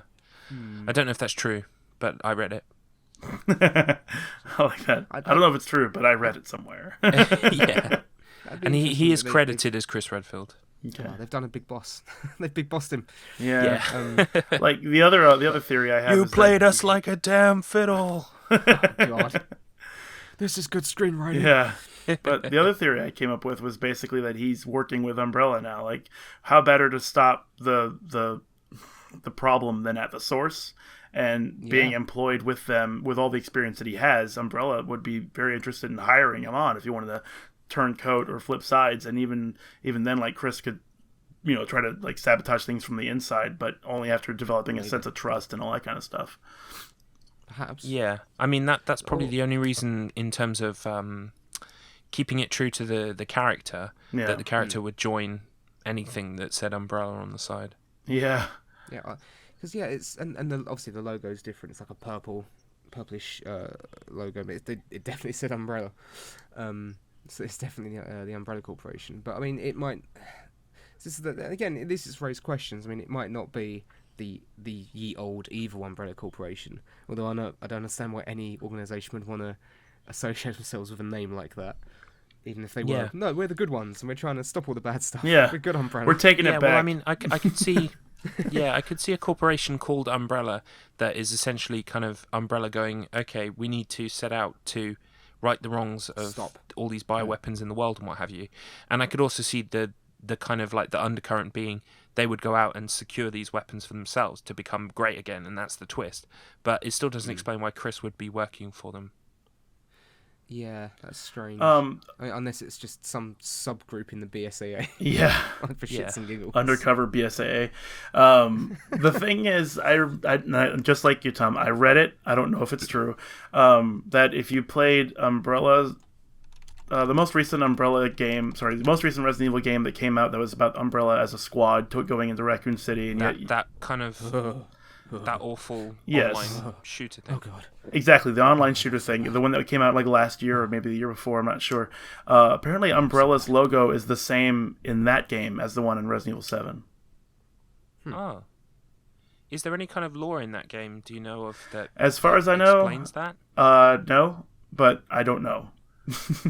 I just know that you can shoot and kill Leon Kennedy if you want to, because it's that part of the story. So you can. It's not meant to be an in-canon world, but that's the same logo from what I read, and I feel more responsible. That's a very Capcom thing to do, to make a subpar shooter, and the only way to explain the plot in Resident Evil 7 is you have to go and play that shitty game to get there.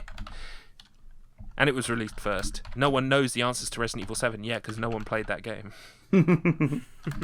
I followed a Twitter account of somebody who did play that game, and she really enjoyed it, but you couldn't connect. Like there was a lot of infrastructure problems. Like actually playing the game online was really difficult. But she doesn't like Leon Kennedy, so she wanted to shoot that guy, which is strange to me, but whatever. I'm trying to look that up now. I'm trying to see where that logo could have came from. So, talk amongst yourselves. I'll give you a topic. Chris Redfield. Well, yeah, I think that's it. We're hopefully with the DLC going to be able to get some kind of answers. There'll obviously kind of be a prelude into Resident Evil 8 as well, I'm guessing.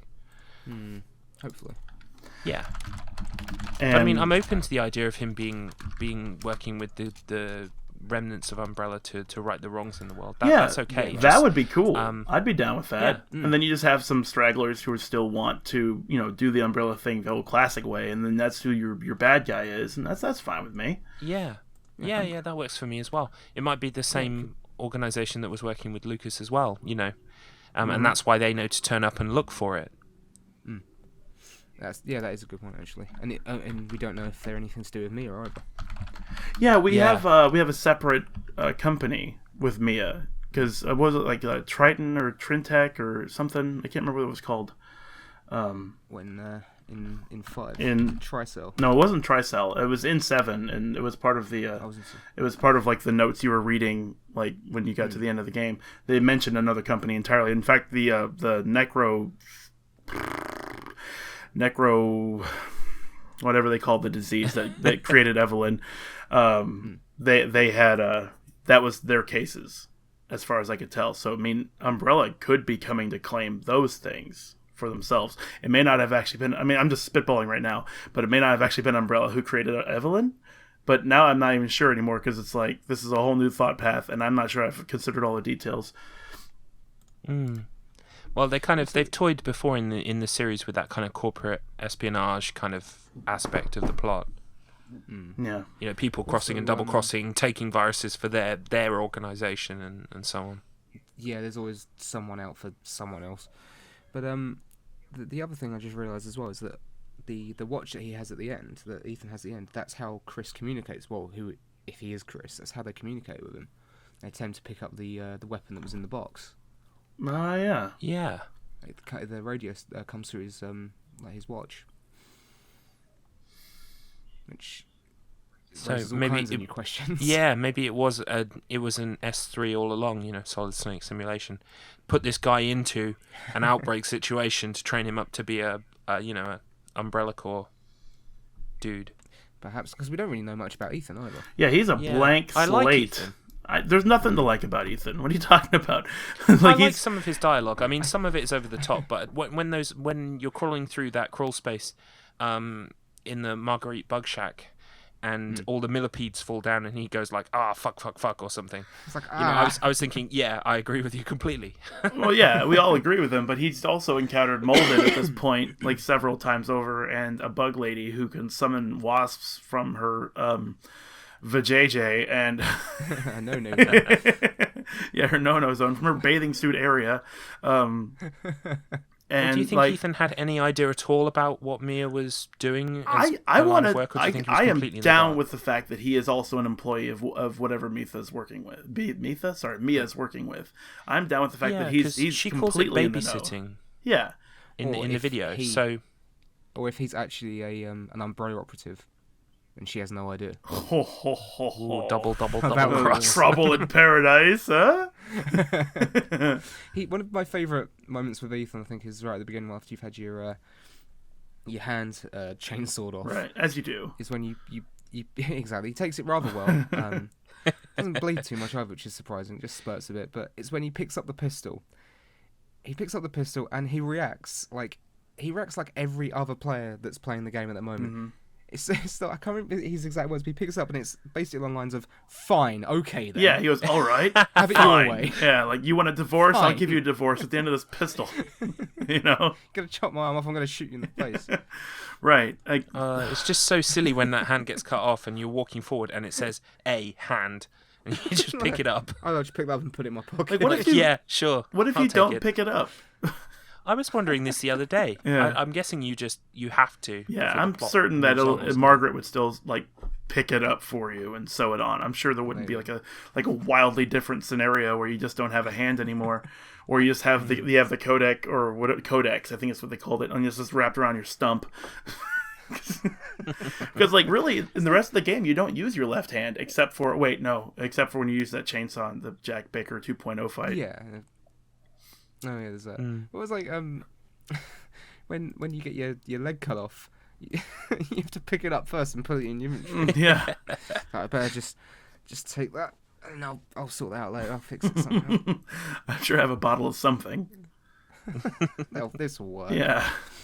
Going back to Jack lines though, my favourite Jack line was when the final boss fight with Ethan. My favourite line of Ethan was the final Jack boss where he says, "This shit's getting old, Jack."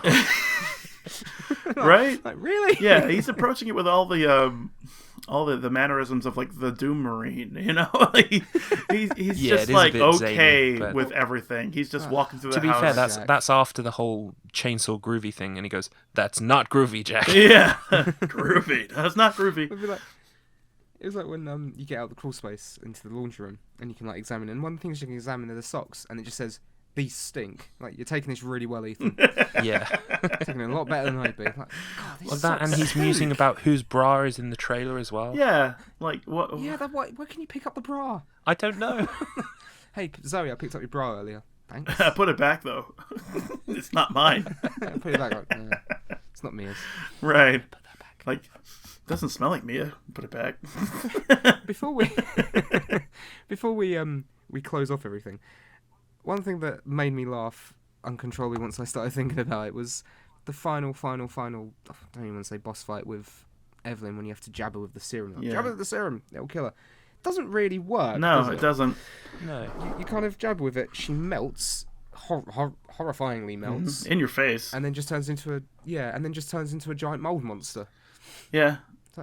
That kind of went south. You probably should just run. Oh my god, I've just realised she turned into the horrible Octar of War. She became a demon wall. Wait, that does actually kind of look like... Yeah, that's... Yep. No, yeah, I can do that. It's got more of a face, to be fair. But yeah. True. Give me a Magnum against the Octar of War. I'll be fine. There's there's two things with that whole Evelyn thing, though. Like, when you jab her, it turns her into a big monster, like you mentioned. And there is, a file that mentions that if you wait too long to introduce the antidote or something, then that's what will happen. They become really hard to contain. Oh, really? I think so. I must have missed that. I think that's what I read, because that's what makes this make sense. But I'm not sure that I read that. And I think that's the same thing that also talks about how it calcifies them if they're too far gone. Yeah, exactly. That's what I'm talking about. It says somewhere that if they're too far gone, they get calcified, and then it should have happened that way. She shouldn't have become a big mold monster. She should have melted in front of you, and then that would be that. But I think they really needed to have a boss fight so they can say, "Here, take this," with a suitcase with something in it, so you could shoot at her. And I know that is a strong handgun, but when I saw it was a handgun, I sort of blinked for a second because I thought, "Isn't this the bit where you throw me a rocket launcher?" Yeah. It's like, you serious? You threw me a pistol? Does this shoot rockets? Nice. I do find it funny that it's like, jab with this. Oh fuck! Yeah, I actually died at that last boss fight, even though as simple as it is to fight it, because I didn't have anything equipped in my hands. I didn't see anything on the screen, and I just didn't press the D-pad button. Oh, so I just got picked up and eaten alive. Which I was like, what was I supposed to do? I didn't have a weapon. And then, of course, next time I go through it, I'd press up. Oh, machine gun. Now I got a weapon. That's what I was supposed to do the whole time. But I'm kind of glad that I died that way because, one of my, this is going way back early in the podcast, one of my, worst fears, unreasonable worst fears, is to be eaten alive. And that's because of Little Shop of Horrors, what I saw when I was real little. Oh, God, yeah. So, seeing Resident Evil 7, I got eaten feet first. So I get to see my whole body get consumed before I die. Oh, shit. I was like, I want to see that cutscene. That sounds awesome. Oh, well, if you don't want to, you can just look at my LP. It's the last video. You can see it. Shameless plug. Shameless plug. Give me the plugs. So, well, actually, looking at the time, it's 1 hour 40. So I think we'll probably need to wrap up the Resident Evil absolutely, conversation. Yeah. We will return to it when Not a Hero comes out, because then I'll also get access to all the band footage as well. So right. So what should we talk about next podcast? Well, I think it's long overdue to do our Limbo talk. Okay. So if we all play Limbo between now and the next podcast, and we'll sort of discuss themes, because although it seems that there's sort of not lots talked about, once you sort of scratch the surface and look at maybe perhaps what happened to the child in Limbo and some of the ramifications of things going on in the background. I mean, there's things that I've had since I played through it last time. I've had a little think about. I'm not sure if anyone else has thought them. I mean, probably they have. I'm going to go have a little trawl online to see before next episode, so I'm prepared. But there have been things I've been thinking about, stuff I've seen in the background that I've never thought about before. So I definitely think it warrants a second play or a third play, whatever it is at this point, just to go back through it, re-immerse yourself, and then we'll approach it from all sides next cast. Okay. Yeah, that sounds good. I'm fine. Okay, cool. And this isn't really a horror recommendation, but this week the only movie I've seen this week is John Wick. I don't know if you guys have seen John Wick. I want to see John Wick 2. But I also recommend going and watching John Wick. It's just a good time. John Wick's fucking great. It's a really bad time and then a really good time. It starts out with a kind of a sad opening, but then once you get past that, it's just balls to the wall carnage. Yeah. It's a fun movie. It's really fun. It knows Yeah, exactly I felt what it very is. good when it ended, so Yeah. I'd can't wait for recommend the that as second well. I can't wait to see it. Yeah. I really can't wait. It's on Valentine's Day. Oh Nice. my goodness, yeah, I should try and go and see it on Valentine's Day with Kino. Yeah. How romantic. I saw that what's his face is in it? Peter Serafinowicz. So Oh yeah. He's in the yeah, trailer. There's quite a few people in it. yeah. Yeah, he's like one of the gun leaders or something, and Fat Lawrence Fishburne as well, wasn't it? Oh, he just doesn't Neo care and Morpheus but back together. Awesome. I Yep. didn't know Morpheus was in it. Yeah, he's in it. Is he in the trailer? Yeah, Oh. and also in the first one, is it David Bernhardt? Michael Bernhardt? He's like a martial artist. He was one of the agents in the sequels to The Matrix. Well, Oh, He okay. was in the second one, because none of them are in the third one, because the third one's a piece of shit. But yeah, he's like he was one of the agents in. He's the one that has the fight with Morpheus on top of the truck on the highway. Oh, okay. He's in What? He's John one Wick of those white Rasta ones. Yeah, no, Like no, the he's ghosty one of ones. the agents. Not one of the proper agents, not the ghosts, not the albinos. Oh, he's one of the ones in the suits. Okay, gotcha. He's the agents. Yeah, he's like one of the heavies in John Wick, because he like helps with all the stunt work and everything. Oh, cool. So there's more connections to the Matrix. Excellent. Well, what I suggest then is everyone goes and watches Limbo, or plays Limbo, and then to get over Limbo, go watch John Wick. Or John Wick 2, and watch Keanu Reeves kill people, because what's Yeah. more entertaining than that? Oh, I love Keanu Reeves at the moment. My Reeves. profile picture is Keanu Reeves. Yeah. He repeats that. I've never gotten the Stain. Not Stain. I enjoyed Bill and Ted, but he's still, Bill, I think, whichever one he is. He's still that to me. And he doesn't age today. He just grew facial hair. So it's like, I don't take they're him working seriously. on the third one, aren't they? I heard a thing. It's in development hell at the moment. I It's heard a just been thing. going for They're both ages. really Like it was for it. supposed to be like, and Bill and Ted's supposed to bring world peace, right? Because they're wonderful music, but they're also slackers. Yeah. So this is like 20 years in the future, like from after the second movie, and they just forgot to do it. Oh, I would love that. It's the same premise I've heard. It's like basically they haven't written the song that unites the world yet, and they're getting a bit worried. Yeah, like wait, shouldn't we do that now? We've done that. Getting a bit, we're getting old. Yeah. Awesome. So that's what that is. So Okay. okay, So I'll be yeah, down with it. this was a good cast. I enjoyed this. yeah, it was fun. The first episode ever. Official episode. Official. Yeah. But yeah, I'm gonna go play Madhouse as well now. I think I'm re-inspired to try Madhouse. I'm gonna play the Bravely, DLC. man. Yeah, well, I've got to wait for the DLC because I'm Xbox exclusive, so I've got a month to get through Madhouse. PS4. Wait, so Sam. the DLC's on PS4 It's timed first? exclusive, yeah. I think at the end Really? of this month, actually, so it's not quite a month. It's 2 weeks, 3 weeks before it comes out on Xbox. It's I've not got even the on. season It's not pass, even on 'cause- PC right now. So. Yeah. Shit, it's usually the other way around. Yeah, fair enough. So, okay. Well, let's wrap this up. Do we Yep. have to? So, Go ahead. yep, until next time, enjoy Limbo, and we'll be here to talk about it next time we're here. I don't know when that is, but it will be soon. It will be It'll soon. be at Yes, some point. Eventually. a couple of weeks probably. Bye. Bye. Goodbye.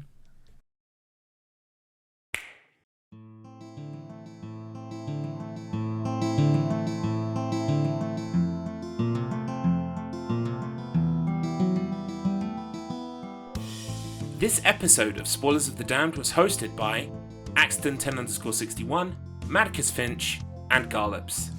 To find out about us, as well as join the discussion on our Discord, check out all the links in the description below. Please feel free to leave a review or rate us on your podcast app of choice.